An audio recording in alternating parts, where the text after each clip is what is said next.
you Oh, have there we to. go. Yeah. Okay. Yeah, just double check. We're just to film some random things around campus. Yeah. And there's a parking lot. There is a nice, cute little school right there.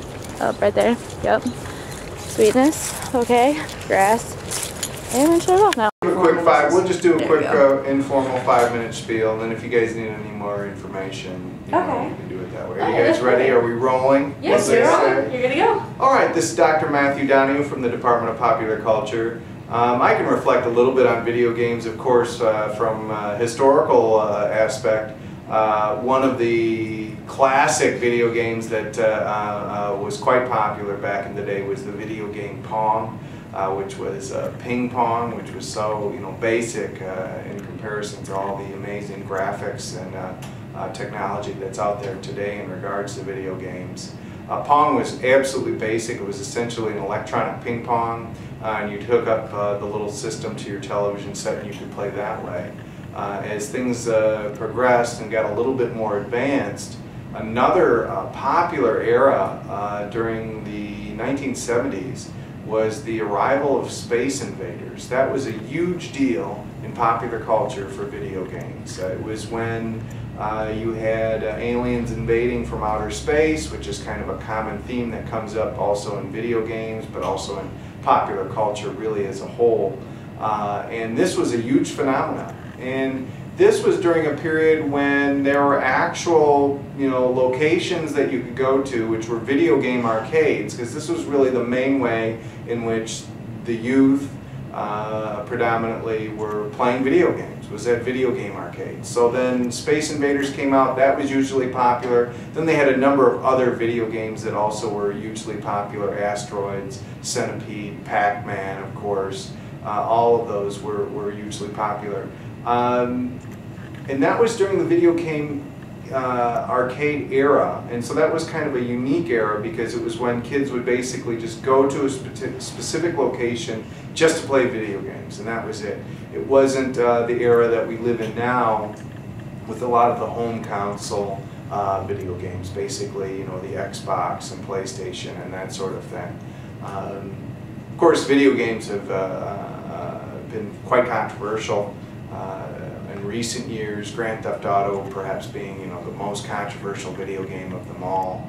But on a positive note, you could look at the video game system Wii, and that is often credited as being a positive aspect of video games because there's the actual interaction with the human and the video game going on at the same time. And it's been noted that these Wii systems actually are very helpful to the elderly in nursing homes and that sort of thing. Wii systems are being used to help the elderly become more active. So while video games, in many cases in the media and amongst academics and in academia and studies and research, there's been a lot of negative connotation of video games. There's also something out there that's positive, and the Wii system would be that. Okay. I also have another question.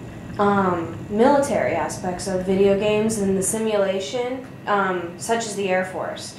Would you believe that video games are also a branched for the Air Force and for military use as well?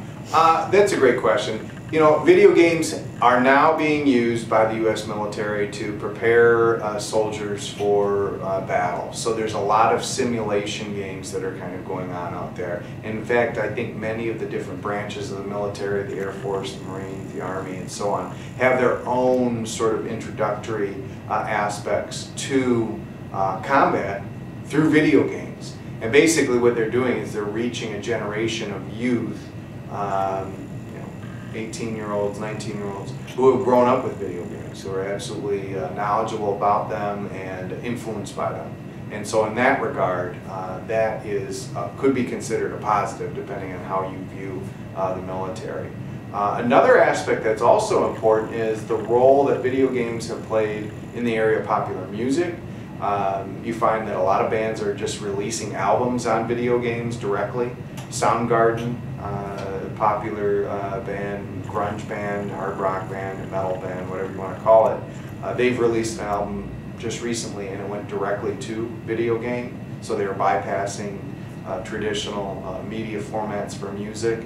And in that regard, games like Guitar Hero or Rock Band have been very influential in record sales for artists and rejuvenating artists' careers, and also really with Guitar Hero quite specifically introducing youth to a whole era of bands that they've never heard of, maybe that their parents liked, but they had never heard of them up until being exposed to Guitar Hero. So you find actually a lot with hard rock and heavy metal groups being used in Guitar Hero or Rock Band, and then folks getting introduced and getting their first introduction to some of these bands through Guitar Hero or Rock Band. So that is a positive, because in many ways, gives folks an opportunity to learn something new and have an interest in popular music, which is also a good thing.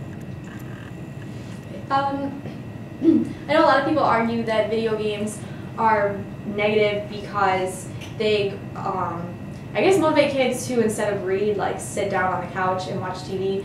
But there are some video games like Assassin's Creed where they introduce kids to maybe previous events in history and ask them to, like if it were a war game, to fight a battle against Hitler, or I don't know, anything like that where they involve history into that. Do you think that kids can actually take that and learn and interpret it in the real world, or do you think that's just something that people overlook? That's a good question. That's a good question. That I'm not too sure on. I mean, that might be something that, I guess, that's a tough one. That's a tough one. Yeah. You'd have to ask a gamer on that, I think. Yeah. Because there are historical elements, but whether those get absorbed by the person, that's a tough one.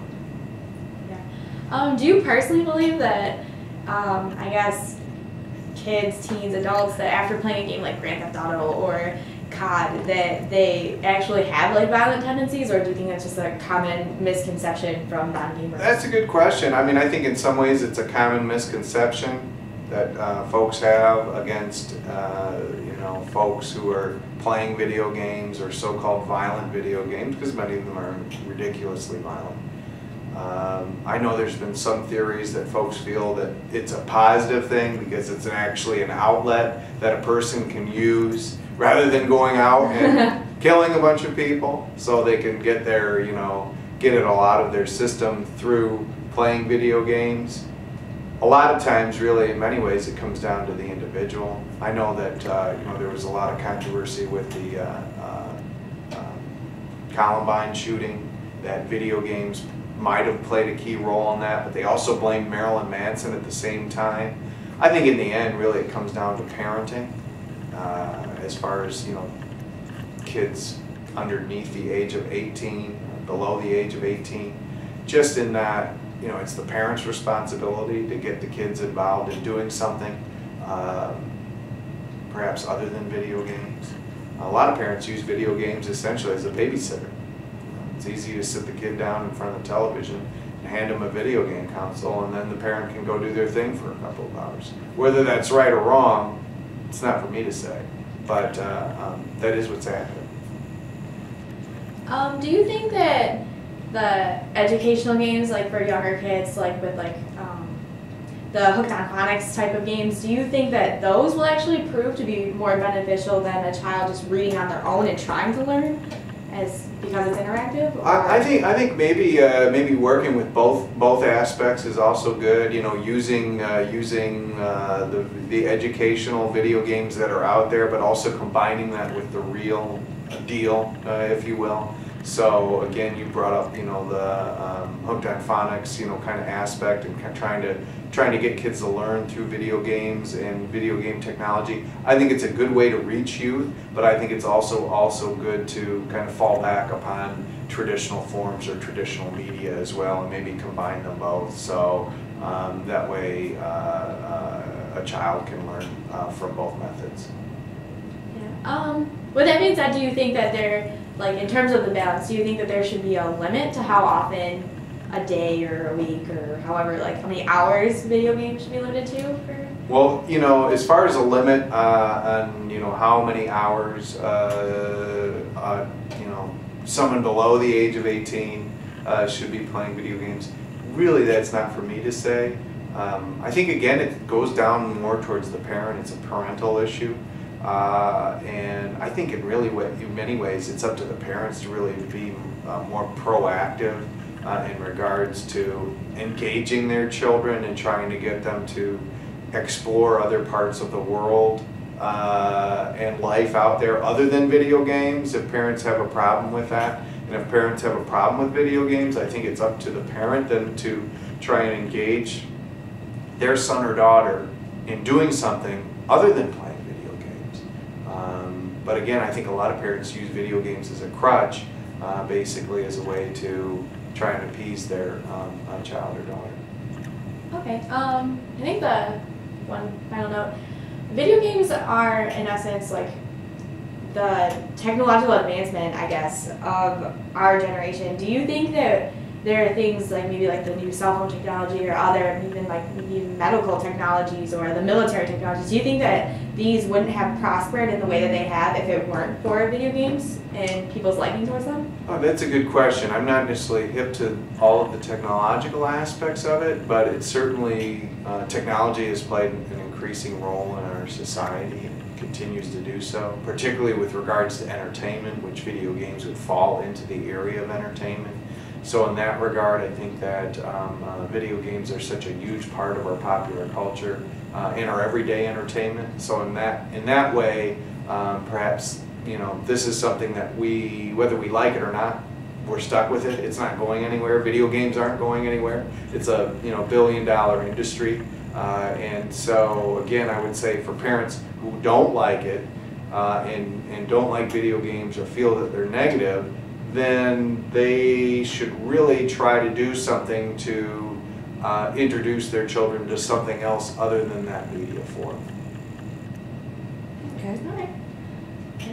All right. Sorry. Just a quick question. Would you believe that video games can be considered kind of like, for college students, they're a way to introduce yourself to another person? Oh, there's a video game party down in the loft in honors program here. A bunch of people getting together. Would you consider that as a positive way of introducing yourself to someone, getting to know people and stuff, and also acting as a stress reliever, a break from all the college chaos? Sure, I think video games, like other parts of popular culture, allow for an opportunity for social interaction. It might be a way to, you know, quote unquote, break the ice, if you will, and to, you know, make it easy for a couple of people or a group of people to connect, perhaps through a video game, and then take that connection further beyond, you know, talking about video games or maybe talking about other aspects of popular culture. So in that regard, you know, it does have an opportunity to bring a group of people together and discuss the video game itself, maybe that's being played, or other video games, but other, you know, other aspects of popular culture in our daily lives. I suppose in some ways it could be used as a stress reliever for school, but it's a good way to, I think, maybe meet other people if, you know, if you're actually going to a specific location with a group of people to meet other gamers and hang out with other gamers and that sort of thing. That's all I have. What about you? Yeah, you were in. All right, cool. Thank you very much. Thank you very much. Oh, you're welcome.